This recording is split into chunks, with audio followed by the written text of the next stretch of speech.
when we go to our, say for example, we go to our doctor or to our, even to our naturopath or whatever, and we already have the belief around, this person is meant to be the best, he or she has been recommended as the specialist, but I'm finding that they're just not listening to me. I'm just not getting my message across. And they also feel that, because this person is the best, I should just be sticking it out. What is that all about when it comes to this whole idea of motivational interviewing and change? Hello and welcome to Beyond Diagnosis, a podcast to raise your awareness, decisions, and voice for alternative practices so you can take back control of your health. I'm Rita De Michele, your host, a mindset and empowerment coach, and the founder of the Onus platform. Join me each week so you can create the health of your dreams. Are you struggling to change your habits, even when it's for your health? Whether you're managing a chronic illness or aiming to prevent future issues, finding the motivation can feel paralyzing. In this episode, Jen Uschold, a certified lifestyle medicine coach, will help us understand the benefits of motivational interviewing and provide strategies to help you embrace a healthier, more empowered life. Hi, Jen. Welcome to the show again. Thank you. I very much appreciate you asking me to come back. Oh, it's good. I love your information. You're always full of great wisdom on helping people move forward and the language to use, their thinking. So, going down that track, let's start with what is motivational interviewing and why does it matter to someone, especially the client? Yeah, it actually is a clinician tool, but in my opinion, I think that all humans should be required to take a basic course on motivational interviewing, especially parents and teachers. But I digress there a little bit. Motivational interviewing has been around, oh boy, I think since 1980, give or take. And it's kind of fun because it actually started in the in a barber shop in Norway with no intent to go anywhere. And now it's exploded. It's worldwide. We have all sorts of amazing research on it. And so what it is it is a client-centered, and we can shift that out to you-centered style of communication. And what it's doing is we're really paying attention to the language of change. The words we use, we are feeding ourselves and those around us information on, are we more likely to change or are we more likely to stay where we are? And so we're really exploring either our client or in this case our own reasons and motivations to change, as opposed to just, you must do this, you must do that. And it's really boosting our own personal commitment and motivation to ourselves, when we are doing the work of Mm. figuring out the what and the why of the change we want to make. So that's a brief overview of what MI, we affectionately call it MI, is. It is definitely a different approach, isn't it, Jen? Like, most people are used to someone telling them what to do or how to do it, as opposed to finding, and I think if the word is correct here, that intrinsic motivation. So the motivation that comes from within ourselves to do it. And that is so, people find that so much harder than an external voice sort of like pushing you along to change. So Yeah. is it just communication or does it actually work? Ha, I love that question. It is communication, and I think there is a lot of skepticism around it because it is a communication style. But the reality is, there are over 200 studies on motivational interviewing, and what it shows us in a one sentence summary is that it is more beneficial 80% of the time than traditional advice giving. Now, for any of your Mm. listeners who are parents, or any of us that have been to a doctor or a medical provider, that's all of us. How do you feel? Like, think for 5 or 10 seconds.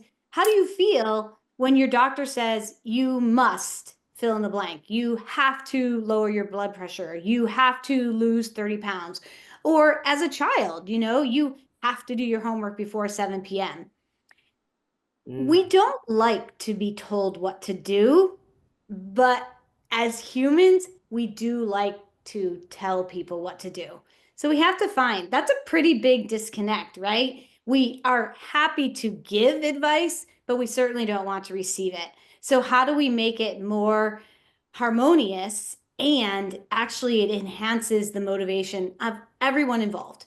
When I have a conversation with my kids, because I use this with my kids a lot, it is a much more pleasant conversation when I integrate motivational interviewing techniques when they get to some resolution than if I am just mandating whatever the particular topic is. Wow, what an eye opener that is. That is so true. How many people just, I mean, you know it in your family dynamic, and like this is a podcast about health, and you did bring up about, a clinician, a doctor, it doesn't matter who, a natural, whether it's an alternative one or, traditional, people come away from those sessions, their appointments going, oh, they've told me to do this, or Mm-hmm. I now have to do that, or I have to take these supplements. I hate it, or I don't want to be on pharmaceuticals. And, there's all this resistance. But like you're Mm-hmm. saying, if we frame it or say it differently, that encourages and brings up the motivation within someone, it's a completely different scenario. Completely. Absolutely. We are our own best expert. So, intuitively, inherently, we already know what our path is, but we got to get out of our own way. We are really good at getting in our own way. And one of our previous episodes, we talked about the mental fitness, where when we have these negative emotions, whatever they are, guilt, shame, anger, control, that limits us from tapping into our true best potential where we already have the answers. And it sounds a little la la.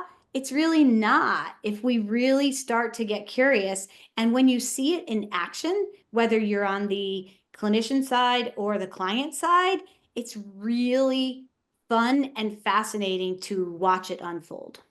Yeah, it's definitely not out there. It just sounds like common sense. It sounds really logical, but it's hard to do. Thank you for saying it sounds logical and like common sense. Brene Brown, one of my favorite people in the whole wide world, she says, as humans, we are driven for connection. And so, Yes. if we're driven for connection, why aren't we coming towards each other with curiosity and listening rather than these, mandates of you must, you have to, I know everything. So, thank you for saying that because I agree. Yeah, absolutely. Absolutely. And you have here, you said there's a phrase called gold into the garbage. That is Gold that into now the that sparked garbage. my curiosity. What does that mean? Yeah, I think as soon as I give you an example, you might be able to define it yourself. So I'll do that. Um, let's just say that you have a new pair of glasses and you go to meet your friend for coffee, and your friend says, oh my gosh, Rita, your glasses are so adorable. I really like them. And you say, oh, so you didn't like my other glasses? They made me look ugly? That is an example of taking gold and turning it into garbage. Do you have a Oh. guess of what it is? Is it the negative self-talk, or the negative head space that we have that will We're flip something? negating. Like, it's for a Oh, lot of yes. people, it's really hard to receive compliments and accolades. And so we take that and it's uncomfortable for whatever reason. That's a very different conversation, but then we just push it away. And so it's very hard for people, but to learn that skill, we're actually creating a shift in our neuroplasticity, in our neurowiring, so that when we can receive compliments, then we can get more creative and then we can actually take better charge of our own health. So it's very different. Hey, Rita, those glasses are so cute on you. Oh, thank you. I love my optometrist. He's so good at finding the right shape and color for me. How Yes, different does that seem? it's a real reframe, isn't it? To It is. see, to, I mean, like you said, it's a huge conversation behind that, around the ability to accept my self-worth, all the rest of it. That's another conversation. But it's so true. You hear it all the time. And I even hear it in my family, even with myself in the past. Someone will give you a compliment and you go, oh Absolutely. no, it's not. It's not me. I can't be like that. Or, someone says, oh, you're very attractive. Oh, no, no, no, no. I've got, a pimple here. Or it's amazing how quickly we're conditioned to diminish ourselves. Right. And what if we look at it from the perspective of the person who gave the compliment? Oh, Right. yeah. So if I compliment your glasses and you reject that, that doesn't make me feel very good. That doesn't make me want to continue to support and compliment you because you're going to reject it. So now this simple little interaction about your glasses has potentially impacted our relationship and our ability to connect. Yeah, that's another way of looking at it that you don't think. I love that point. It's always, looking, how is it affecting somebody else? How is my comment affecting that person? It's really taking a bigger awareness about what we're doing and what we're saying and what we're believing. And Right. we can also apply this to, you know, Yeah, so that is a mix of different things. In our society in the US, I don't know about in Australia. However, we have put doctors on a pedestal. And so we are often entering the conversation and there's a one up, one down already. And so we tend to believe that they know best when really what we already mentioned is that we already are our own best expert. And so I am really curious with my clients when they say this, and I'm like, hey, how'd that appointment go? And they're like, well, he didn't really listen to me and he told me I had to do this and I do that. And I'm like, so what keeps you going back to that physician? And then we have to get more curious because we're hiring them, we're paying them. yes, And, if we're not getting what we need, then that's not very helpful. And when you have these unpleasant negative impacts in the appointment, what's your motivation going to be to follow through? And how is that going to impact your health? Is it going to impact it on an emotional level? It could even impact it on a physical level or a physiological level. So I really work with my clients to choose and work with clinicians who listen to them and validate them. And some of your listeners may not know my specialty is chronic pain. And when my clients have doctors or any clinician that tells them that their pain isn't real or that their pain is all in their head, I say, I would encourage you to politely stand up and leave and never go back to that clinician because that is not a good relationship. Because we know that the relationship with your clinician has a huge bearing on how well you do. And that is how motivational interviewing can be so important when it is a conversation as opposed to directives. absolutely. And can you give an example there before I move on for our listeners and viewers to really understand and embed this knowledge? If they are in an appointment and they feel they're not being listened to, what are some of the questions that they could actually ask their clinician, or some of the things that they could say to their clinician to let them know in that they're not being heard? So the success for this is going to actually be in the weeks before that appointment. Usually, when they're going to an appointment, unless it's a brand new clinician, let's assume this is a clinician you've seen before, you already know that this is how they treat you. So you already have these negative experiences. And so it's really hard in that moment, right? You're already there because whatever the medical thing is, whatever questions you have, and then on top of it, you're not going to get treated with respect or have your needs and concerns actually listened to. So that's going to be hard to do in the moment. However, this is what I do with my clients too. Beforehand, what are the questions that are most important for you to get addressed? Keeping in mind they have a schedule, right? So you don't want to go in there and spend 7 or 8 minutes telling your whole story, but hey, these are my key symptoms. These are my top questions, and have them ready. And that's going to help you be more direct and concise. And the doc will likely appreciate that as well.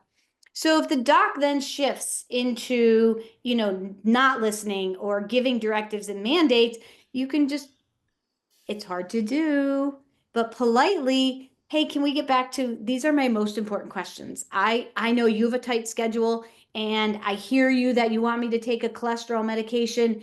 Can we talk about that another time? Because today, what's most important to me is I want to figure out how to get more exercise. And so those are a couple of ways that we can kind of nudge ourselves into creating that conversation. Because if they're not going to initiate motivational interviewing, why can't we? Because we're the most important in that room at that time. Absolutely, 100% agree. And also, I think for people going in with that list, having that piece of paper in their hand and being able to read off it instead of thinking and having everything in your mind, which at the time you feel flustered, you feel, that you're not empowered. Having a list, I feel, would really empower someone just to be able to check it off, speak confidently, because it is can be intimidating for people. Yeah, It's the what do I know compared to the doctor scenario. right.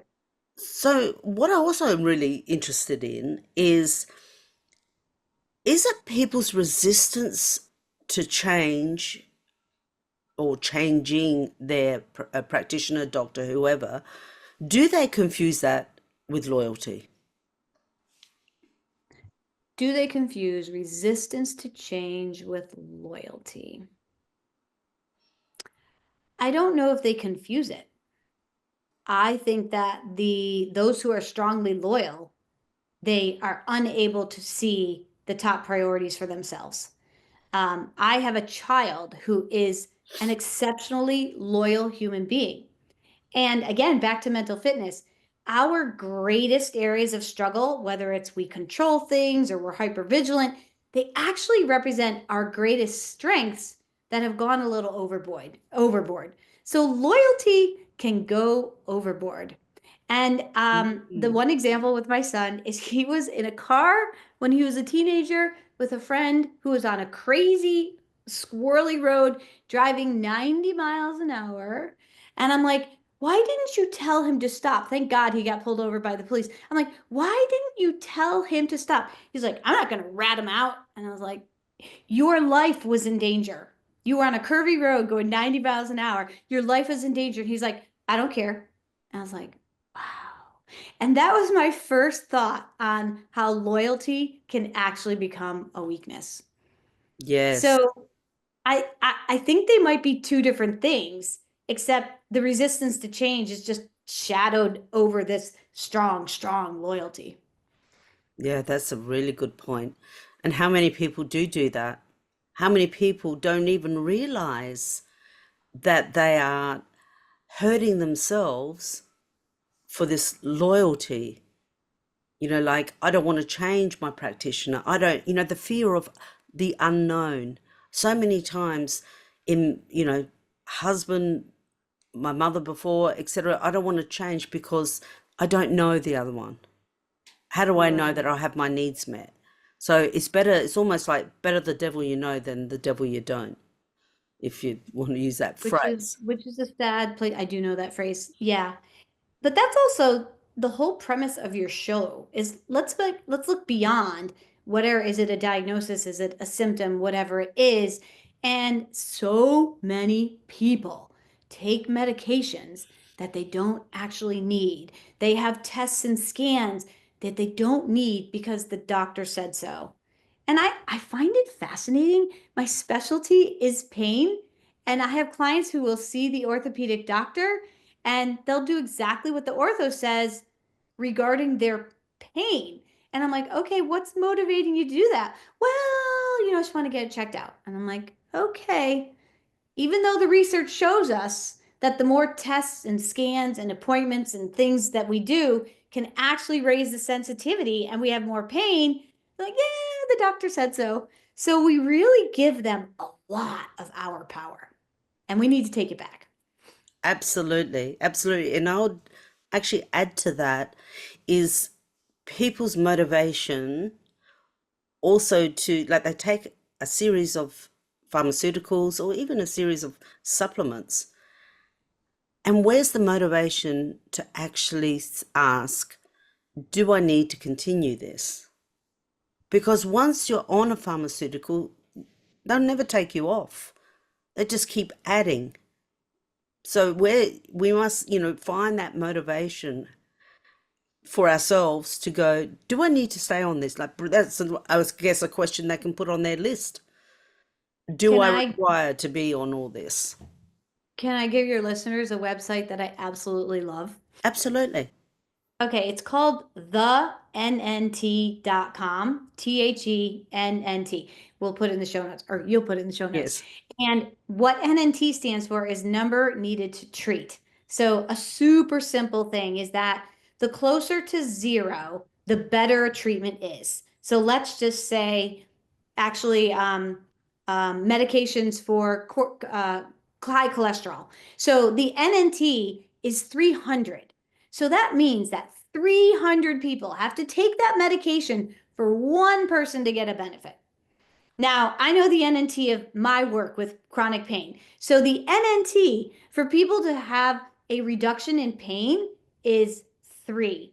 1 in 3 people that we teach about pain has less pain.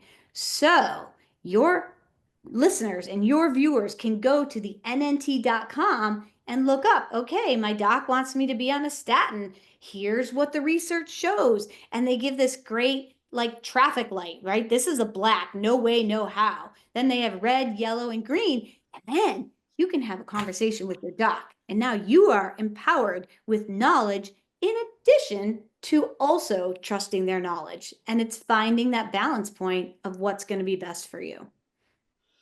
Wow. Well, that's definitely a website that's needed to check all those pharmaceuticals. I love that website. They have cool Yeah. things on there, like the Mediterranean diet, which is cool. It's a green light, by the way. Fantastic. Statins are red or black, depending on the indicator of why you're taking them. But yeah, it's a pretty interesting website. Yeah. It is. And, where else, Jen, can we use motivational interviewing other than healthcare, just in our life? Because if we use it in our life generally, we're going to be so much more confident to use it once we're in a doctor's appointment. So where else can we use it? Well, I don't want to sound like a dork, but I'm going to. We can use motivational interviewing anywhere. It's just a connected conversation. So if you and I meet at a coffee shop and you tell me that you're struggling with, I don't know, your sister is whatever, and I sit there and say, oh, well, Rita, you should do this and you should read this book and you should look there versus, oh, that's really hard because you talk so highly of your sister in that relationship. Mm. What else do you think is going on for your sister that might be, contributing to this or what will help you get through this, Rita, because you can't actually change that situation that your sister is going through. So I think we can really use it anywhere. And I think I said really at the beginning, I think it's, we should all have a little, life learning course about motivational interviewing so that we can interact as humans a little better. That'd be nice, a Mm. lot better, but It sounds like, excuse me, it sounds like that way of interviewing is more empathetic. It's more, empathy It's one of our driving pieces. Absolutely. Mm. Empathy is one of our drive. You know where else you can use this? It's fascinating. When you have a customer service call and they're just stonewalling you because that's what they're trained to do. I'm like, hey, help me out here. Who is the person that can help me? I understand that you can't, help me fix this problem with my cable, but who is that person? Or, wow, sounds like you've had a really long day.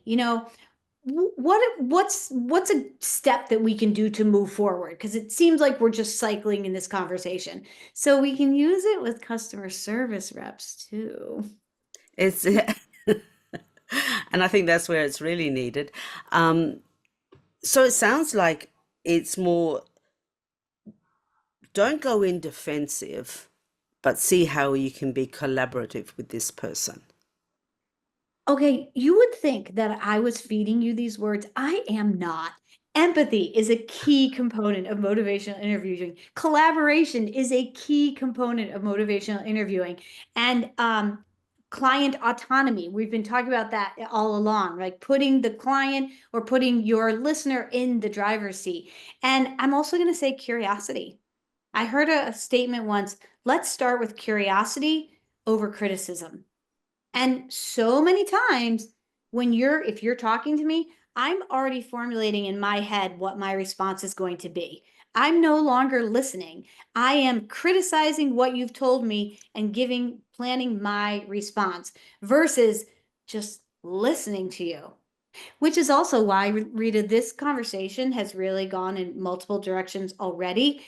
And I think that's fun. And I hope that you appreciate it. No, absolutely, because I really want the listener to understand in this, in the, yes, it is a health podcast in the context of health, but how you can actually apply this. The more you apply it in different scenarios, like we've been talking about, the more you will become confident in embedding this way of speaking with people. So the interviewing is like speaking with people. So, Yeah. you know, so one of the things, it would have been good for someone to actually, especially in a healthcare scenario, clarify their goals. Like, why are you there? Like, you have your questions, but why are you there? What do you want to actually achieve from this appointment, and making that, and then having your list of questions? Would that be something they could do? That is a fabulous idea.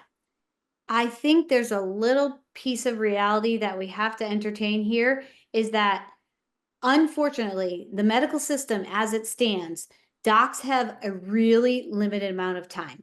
Now, the opposite side to that coin is that they have done research finding that when physicians use motivational interviewing, they actually get to the point of motivation and willingness to change more quickly than with the traditional advice giving. So there's this place of you want to have your goals and you want them discussed with your provider.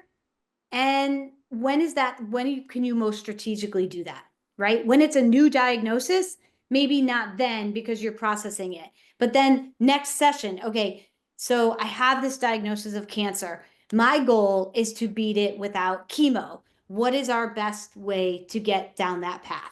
And so I think we have to find this place of respecting that the system as it is limits their time, and perhaps is there another professional or clinician who could help them really hone in on their goals and their options?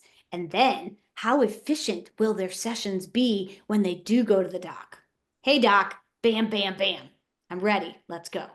Exactly, exactly. Or if I can put this in, if they are then looking, which this podcast is mainly about, functional alternative integrative practitioners, if you are not being listened to, you have your list of questions, and like you say, walk out the room. Am I being, then maybe question to yourself, am I being ambivalent around finding someone else who could possibly help me? Like, am I being ambivalent to go to an alternative practitioner because I have a preconceived idea of what they're like. How are you using the word ambivalence right now? I want to make sure I'm understanding your question.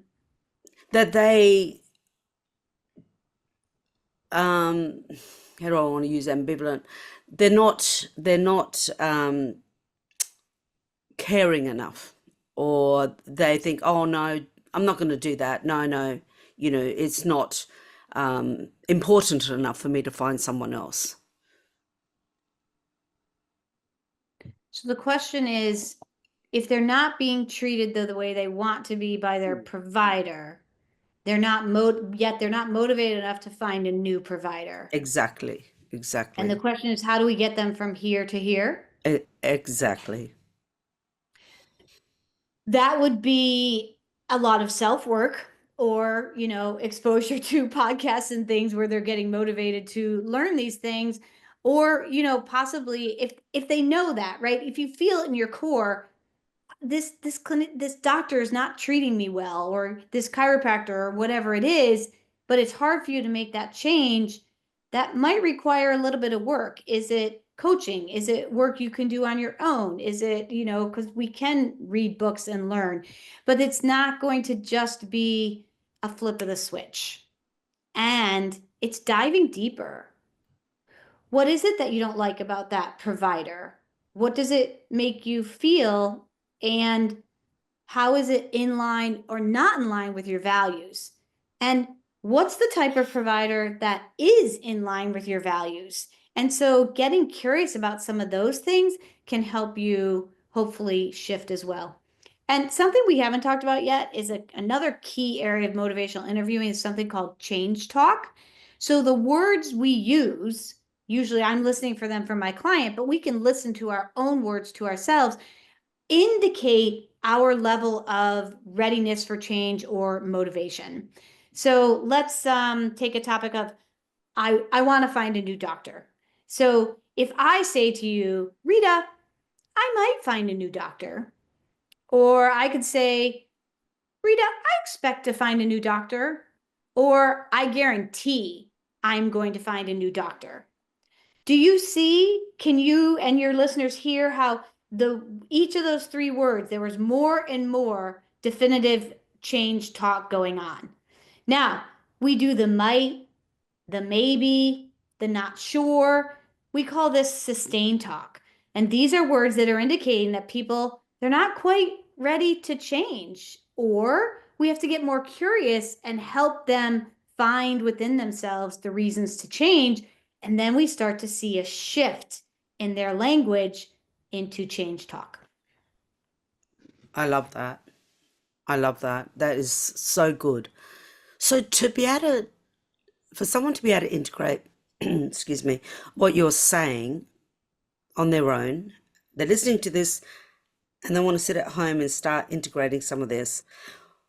Would you say to start with their head talk, like just listen to the language that they're using, would be a Were you good. in my head when you were drafting that? Okay, yeah, absolutely. Because we have, I don't know, the research varies, 70 to 90,000 thoughts per day. And 90% of them are negative, and 80% we repeat the next day. So if you're in this cycle of that doctor treats me like junk, he's not good to me, he doesn't listen to me, or she doesn't know what to do, and I'm never going to lose 50 pounds because I don't care. Well, we are just reinforcing those neural patterns in our brain. So awareness is number one. So when you start into those cycles, you may notice it in your mind. You also might notice it in your body. Every time I start to think about my doctor and losing 50 pounds, I don't know, my thigh aches or my stomach hurts or whatever it is. Get a little curious about that. Or when I say no, never, not gonna, my other favorite is yeah, but. Every teenager is very skilled in the yeah, buts. Hey, could you, put your jacket away? Yeah, but mom, I'm just going to put it on in an hour. So anyway, I digress. So yes, I agree. The awareness and the interruption is a number one. Because if we don't interrupt that pattern and replace it with something more beneficial, we're just going to stay there. And that's what the Absolutely. mental fitness work is how do we become aware, get out of that negative patterning, and most importantly, create new patterns. That is, you've explained that fantastically. Thank you. And to finish off for today, Jen, can you tell our listeners and watchers what is something that they can do today to start integrating this type of motivational interviewing into their life so they can feel more confident for their next medical appointment? I'm going to start way before the medical appointment, just like we did before, Yeah. is just listen to your conversations with your family, with your friends, with your coworkers, and listen for how often you yourself are tapping into giving advice or somebody is giving you advice. How does it feel when you receive the advice? Did you really want it? Did you really ask for it? And then once you start to become aware of how much this is happening, think, what can I replace this with? If I tend to tell my friend what to do about a situation with her kids, how can I just listen to her and, even reflect back a little bit what she's going through? Ooh, that sounds hard that your kid is getting C's and D's in school versus, well, this is what I did and my kid has A's and B's, so this is what you should do. So I think first, what are your current patterns that we're not even aware of because they're so ingrained? And Mm. then get curious. What's one tiny little shift you can make with one person and see how it goes? It could even be your coffee barista. It could be anybody. Absolutely. Thank you, Jen. What incredible information to help people, think about the language they're using, think about the resistance to change. It has been so enlightening. And for everybody who absolutely resonates with this episode, please, Jen's details are all in the show notes. She also has an offer there for you. So do go and check that out. Thank you, Jen. It's been a pleasure. Thank you. It's always a pleasure, Rita. I would love to know, what was the biggest insight or aha moment you got from this interview? So you can now speak up, take action, and make informed decisions for your health. And if you like this episode, get instant access to your free ebook, Alternative Wisdom, Taking Back Control of Your Health, at life-onus.com.